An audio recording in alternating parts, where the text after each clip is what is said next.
Hello, everyone, and welcome to the 48th episode of Kouryer Podcast. Today, I'm joined with Roxanne Baril-Monfette. I hope that I pronounced that right. That's French.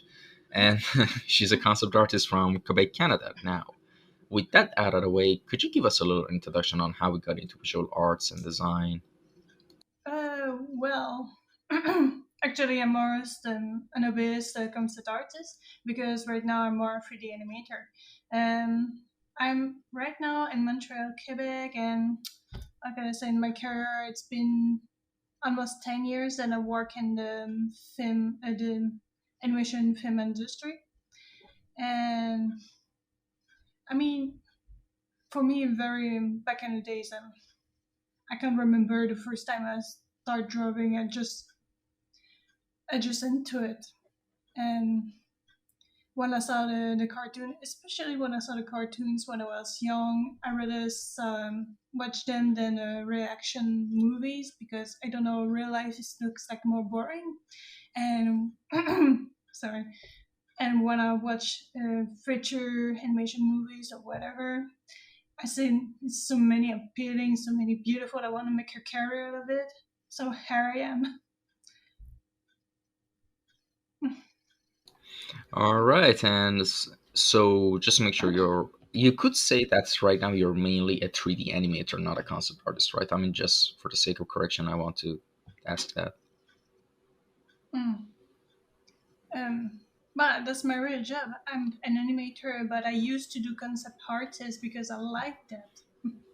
That's one of my Mm-hmm. hobby. I like to draw a lot, especially doing character design, which helps me a lot for Mm-hmm. my work actually, because I always need to draw a character, to draw action poses, and probably is when I'm studying my 3D animation is basically I learned how to make a movie in Hull from A to Z.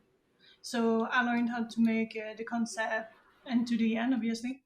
But what is funny for the 3D is when you learn about the texture, you learn about the concept of light and the materials. And for me, it just, I just, it just mesmerized me. How can you create a representation of the matter, a representation of the colors, and you can go on and on with the composition, everything. Mm-hmm. All right, good. And were you originally studying art and design, or you were pursuing another career path? I was narrowing that path. I mean, before studying in the 2D and 3D animation, I do have some background of plastic arts.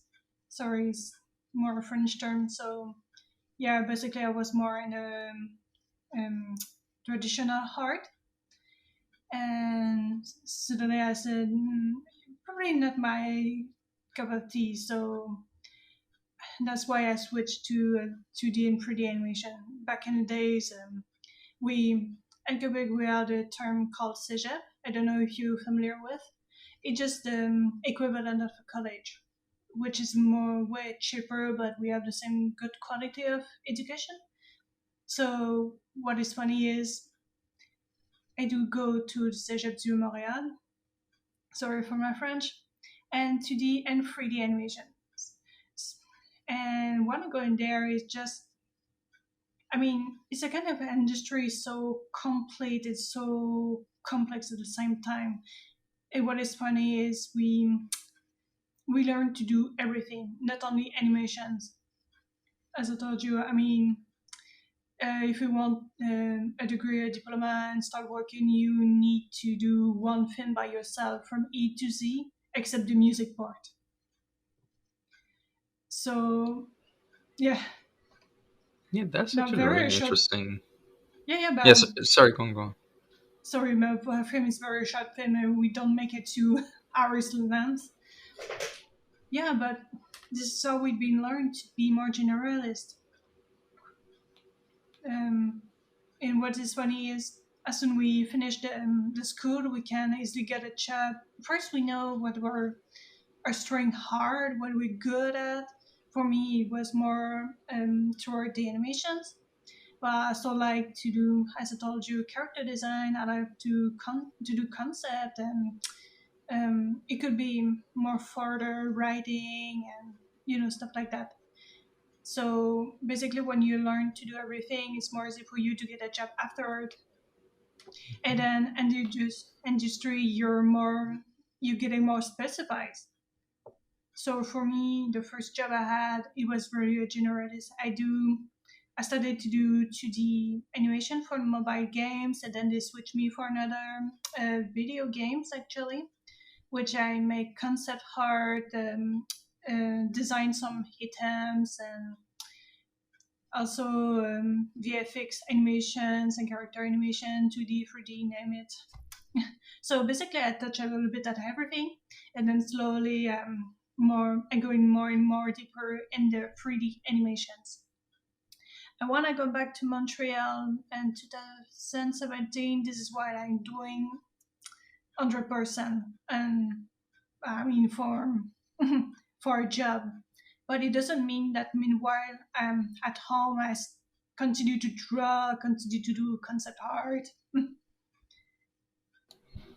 Yeah, and actually, like, I mean, of course, I'm gonna get into it later on this episode, but I mean, some of the stuff I saw on your Instagram first, I thought you were mainly like a character artist, and I mean, the coloring is perfect. I mean, and I'm not saying it as a compliment. I mean, for me, like, if I say I love the coloring of your works, they look so good.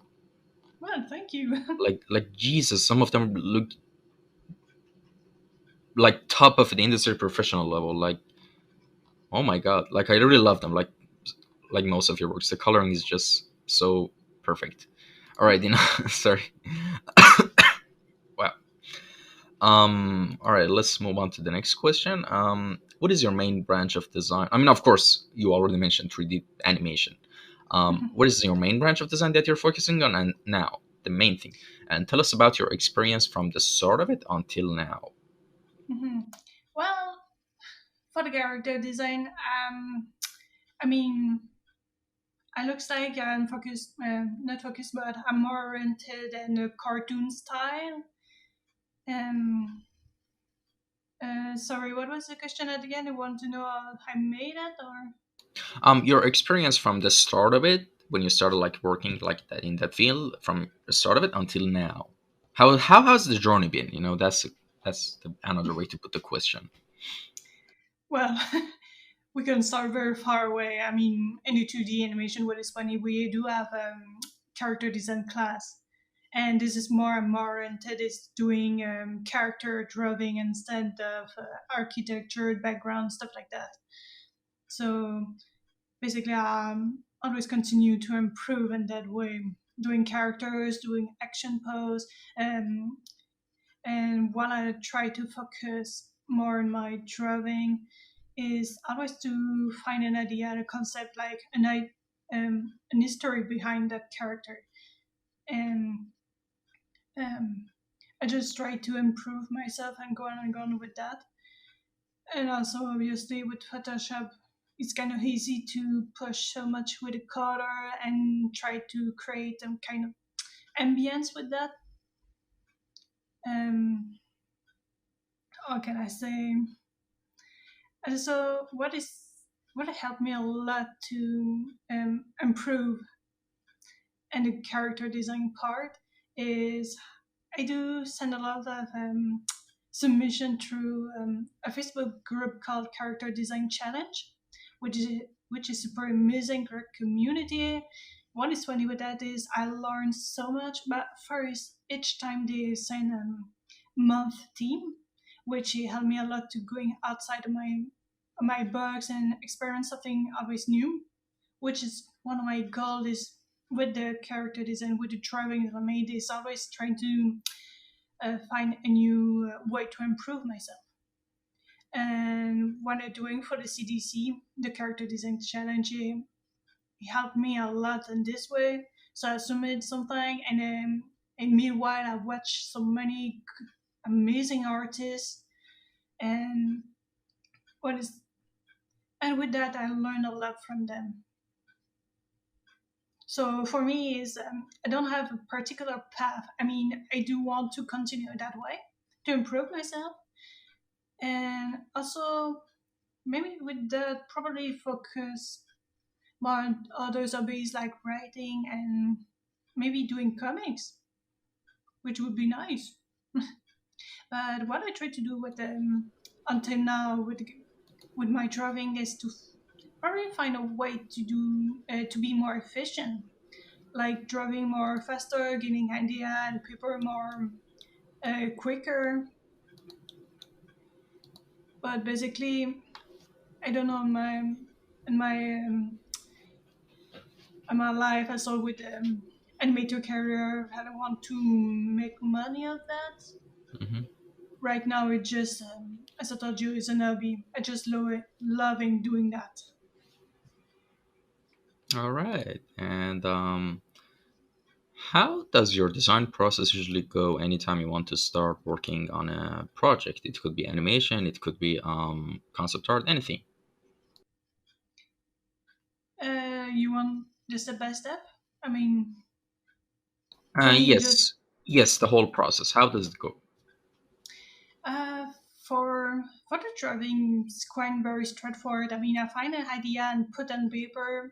Actually, I just draw a rough pass on paper, and what I get, it could be what thumbnails and going bigger, bigger. And as soon as I get a drawing that I like, I switch to Photoshop and well, when I say that I scan the drawing and put on Photoshop and then I continue on it. I can make the cleanup, the colors, and the stuff like that. It's very easy, straightforward like that. And of course, And for yeah. and of course, with the thumbnails, with the research, I do a lot of research and reference about how the artists on they make their own, and I try to learn from them. And also, each time I go into Photoshop, there's a bunch of reference also running around my drawing, so it helps me a lot. All right, good to know. And right now, I want to actually talk about some of your artworks and the things you've worked on. I mean, of course, as usual, I always do like a background check on every guest that comes on the show. And I actually like saw on your portfolio that you worked at Atelier Animation Company for 2 years. And tell us about your experience working at those studios. How were their like? How were the Yeah, team dynamics and everything? Anything you could tell us. yeah. Back in the day, I didn't start in L'Atelier Animation. My first job was at Frima Studio, which is located in Quebec City. This is where I do most of the generalist jobs. And then when I moved back to L'Atelier in Montreal, um, I do. I kind of started.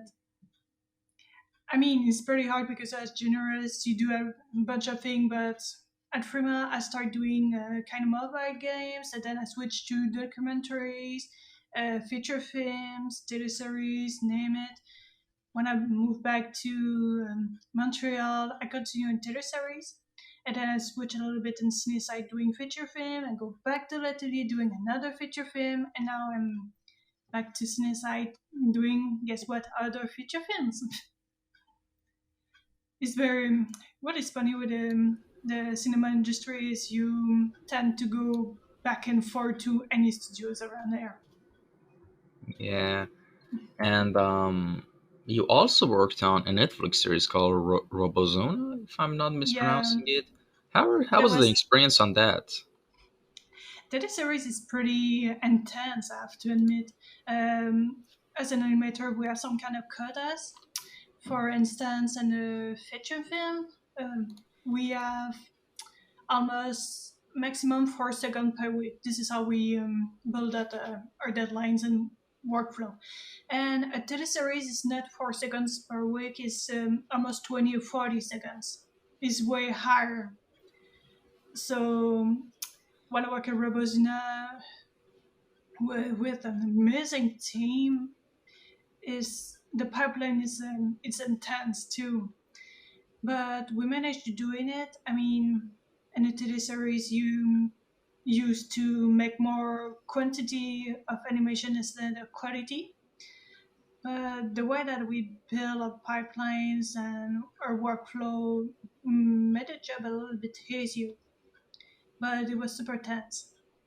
At the point that I said, yeah, maybe I just gonna focus on a feature film for now on. And sorry. And do you think among all the projects you worked on, which one are you the most proudest of, and you think you were the most technically sharp and great at? Of course, in comparison. It's pretty hard to say. Um, Hmm. I mean, for animation, I do love all my experience in feature films. Hmm. It's not about the film and all. It just what is funny is depends on your team. How much there are some vibes, positive vibes, and how much we work each other's on shoulders, and yeah, I think it's more the human touch what I like for basically, especially the feature films. Hmm. And wait, what was I gonna ask? And let me just take a look at my notepad again. Question Mhm. notepad I always open up. Um, you're really good at character design. I'm gonna tell you that. And what, like, I don't know how to say it. In the beginning of your art journey, I think for most people, when they start, one of the main things that attracts them to art is character design. And I was wondering if that's the same for you, since like mostly on your Instagram I see character art and like really good ones. And yeah, tell us about that. Yeah, obviously you're right about that. I mean, I can't tell for everyone, but since my childhood, each time I saw those TV series or everything I saw on TV, I said I always focus on the characters. And what is funny, I started with anime as much as I can watch those like Cinnamon and stuff like that. So I start driving through what I saw. I mean, it could be the same thing for everybody, yes, but yeah, definitively character design is going through uh, what I thought and sorry, I lost myself. Um, but that's a little bit why I'm more an animator and concept artist than an architect like that. I'm more interesting to do characters than doing not moving materials. For me, for me, it's always about movement and all about it to make my characters alive. Hmm. That was the party part. I could say it's like magical and some sort. I like, of course, like I've been complimenting your works like from the start of the episode, and I genuinely don't say it because like you're the guest now, and I should say nice things. Like it's genuinely what I mean. Like the coloring, the lighting. Like I mean, I can just say one thing: you really nailed the fundamentals. I mean, that's obvious. Like that's so obvious that you completely nailed the fundamentals, because you have to nail the fundamentals to be able to have a style like so clean. You know, like Mhm. that's it. There's no other way. And of I, course, I mean, for video listeners of the podcast, of course you're going to see the artworks here on the right somewhere. And yeah, that's it. If one you wanted to say anything. um, for the fundamentals, I mean, I'm not very doing that on my own. I told you that I look through a bunch of artists and how they doing their stuff. I mean, what is always mesmerizing me is those very good artists who send tutorials, which is very easy to find on YouTube. Just clicking their name, and that's it. And they're doing that for free. I was very astonished. Such a great heart to just share how the doing how the workflow is and how much you can learn from that. And also, I didn't doing the stuff what I used to do. without any help. It would be so selfish. I do have some classes. I do learn more about it, and if there is an artist who wants to start, what I recommend is there's no magic, there's no secret way to do it. You have to learn. Also have to persevere doing a bunch of drawings. For me, I don't want to take credit for everything. What you saw on Instagram is basically a bunch of them are from CDC, the Character Design Challenge, with always kind of doing that. It's like I don't know why it's like an ethic for me, but yeah, for me, there's no secret. You have to persevere. You have to draw almost every day, and you just doing that. If you like it, you just find the strength to continue in that way. All right, and all right. Let's go to the next question. Who are your favorite artists and designers that have inspired you the most? There's so many. I'm not a fan girl, but there's so many. I mean, I discover artists every day. Um, how can I say?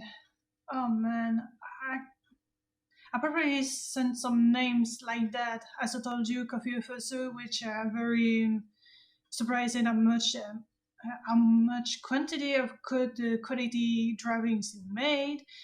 And also it depends also with my mood right now. I feel a little bit nostalgia about the how way we make comics in back days, like Juan Gimnez or Katsuhiro Tomo. As I told you, I just sent you some names, but yeah, mostly when I saw a drawing, I probably not be a good girl to not saying which artist it is. I just focus on a drawing that I look appealing. But there's so many good artists in the world, and I can't say one name. I focus on this one exactly. Yeah, I know what you mean. Like it's pretty understandable. There are so many amazing artists out there right now. And all right, let's move to the next question. What is the main subject of your artworks and what made them interesting to you? And what I mean by that, I mean your personal artworks, not necessarily things you're commissioned or you had to do, in the studios. You know what I mean? Uh,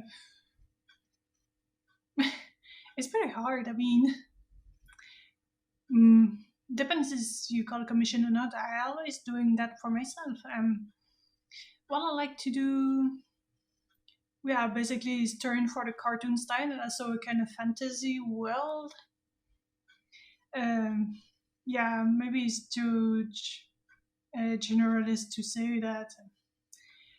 I mean, I don't know why I love to draw a lot. The female character in a fantasy way, just bring some imagination and always be creative. And not only for the drawing, I mean, for the personal work, I do love to write some stories. As I told you, it's always kind of hobby because my real job is to be animator. But yeah, writing some stories and making comics and always popping up some ideas. I wish someday that I can show that as a concept or everything. But basically, I love to touch everything around this area. I hope this answer your question. Yeah, yeah, it did. And all right, next question. What technologies and softwares do you mostly use for your works? Obviously, Photoshop and also paper and then pencil. And then, I mean, I heard a lot about the other, not software, but oh yeah, also I use a Cintiq for that. But I heard about Procreate, which it could be an interesting investment in the future, in the early future. But no, right now I'm basic with the Cintiq, Photoshop, and paper and pencil, straight like that. And do you use any drawing tablets or? Yeah, as I told you, a Cintiq, a big Oh, one. yeah.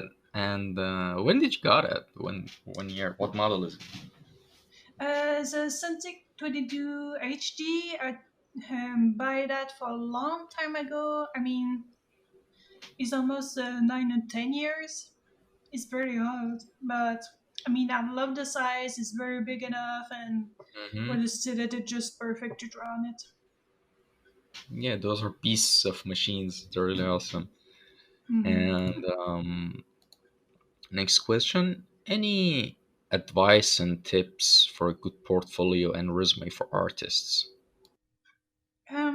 Depends on what you apply first. I mean, if you want to be an animator, you have to show demo reels, obviously.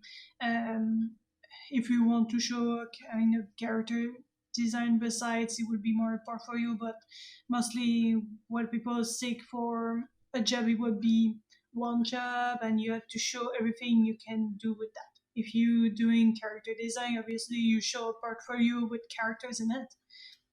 I mean, and of course you show the best as you can and also the most appealing, and don't be afraid to be as simple as possible and show only the best. Sometimes artists would be in a hard time to choose which one of drawing you have to show and which one you get rid of that in the portfolio. And I mean, I do understand it's the hard part, but you have to show a straightforward the best as you can. What the And what the funny part is for a portfolio is, the client will be memorize more what's in the beginning and also at the end. When you flip your portfolio, you no matter how you're doing that, probably virtually straight on paper like a book. But yeah, just go straight forward. If you want to go to concept artist, show only that. They will be more easy for you to get a job. All And of right. course, have good contacts. Yeah, I mean, well, I mean, where we always like mostly talk about like the artistic and creative side of like the art world when I have guests on, but even though sometimes from time to time we also mention like how important is like the social aspect of it, the other Mhm. aspects of this creative fields and careers in that, and I mean, as you said, yeah, it's always good to develop good networks of connections of people you like, and not just like that could help you, and don't like make connections with someone for the sake of oh, I'm gonna get something good out of it, like that's not a really nice thing to do. I mean, don't do that. But in general, just practicing like making friends is always like a good deed, and it helps you. Mhm. That's it. And all right, next question: what are you working on right now that you can tell us about? What kind of project is it? as I ju- as I told you earlier, I'm continue to work in a feature film. Sadly, I can't tell you about that. It would Understandable. be very fast. Yeah, So no yeah. worries, no worries. All right, then next question. What area beside the area you're working on right now are you interested to explore and learn in the future? Another way I could ask this question is: imagine if you had like a lot of free time, all right, without any consequences. You have a lot of free time. What would you do in that free time? And you could do anything, by the way. You could do anything, all right? You could learn anything. You could, I don't know, just forget the monetary aspect of doing those things, by the way. Just imagine you have like unlimited resources. That's what I'm saying. What Mhm. would you do in that situation? It's not about the infinite time, also the infinite energy. I'm gonna do a bunch of things. I mean, I already touch a bunch of things myself, but just aside in my house. I mean, as an hobby, like what I dare to show on the Instagram. But yeah, I think I repeat myself. Oh, I'm gonna make a lot of comics and probably write some novels. And for me, it's always like, yeah, I want to have an idea and bring this to life. It would be more generalistic, but yeah, I'm just gonna continue my what I used to do. But more in a concrete way. I mean, for instance, if I like to draw, I'm sure gonna take some classes to improve myself. Obviously, if I like to write, I gotta do besides writing, I gotta follow some classes. It's gonna be more straightforward like that. Awesome. And with everything that's been said and done in this episode, to conclude all we discussed, give us a roadmap for someone who is zero in visual arts and wants to get to the place you are in terms of skill set, like step by step. Give us a roadmap where to start, best tools, softwares, anything that could come into your mind, that could help in this roadmap. What would that step by step roadmap look like, in your opinion? For the beginner, I said you need to learn. You need to go to classes. You need to go to school for learning. I mean, at least the basic. And what shall I say? Because it's very far away. I mean, as soon you keep learning, as soon you keep improve yourself and always doing your stuff, there there won't be there won't be um, any difficulty for you to go through your career path. It just you need to continue as you're alive. You can do whatever, everything you want to, but you have to do it. So first stuff stuff being kind of selfish, just learning, improving, doing and improving is gonna be it's just step by step. Um, it's totally what you just said, but there I can't I can't say anything otherwise. It's just like life it is. So basically, learn the fundamentals, get a good school or a course, like have a structured learning for the basics, and when you're doing that, do some, I don't know, exercises and practice consistently. And when you get your style, make your portfolio and apply for a job. And as we already mentioned some point in this episode, like make connections and all that. As you said, in a way, you said you're like it's life. Like just go through this path, and the opportunities will pop up. If you're actually putting in the work. And I think that's the best way I could describe what you said right now, right? Hmm. Awesome. Now, we well, I mean, we kind of came into the end of the episode, and where can people contact you if they had a question? Yeah, sure do. No, I mean, where can people? Where should I people? mean, Instagram is always a good thing. You can find me easily on Facebook too. hmm I'll just link your Mm, Instagram in the caption. No worries. yeah, sure. Um. All right, and well, that's it. Take care, everyone, and see you in the next episode. Have a good day. Bye.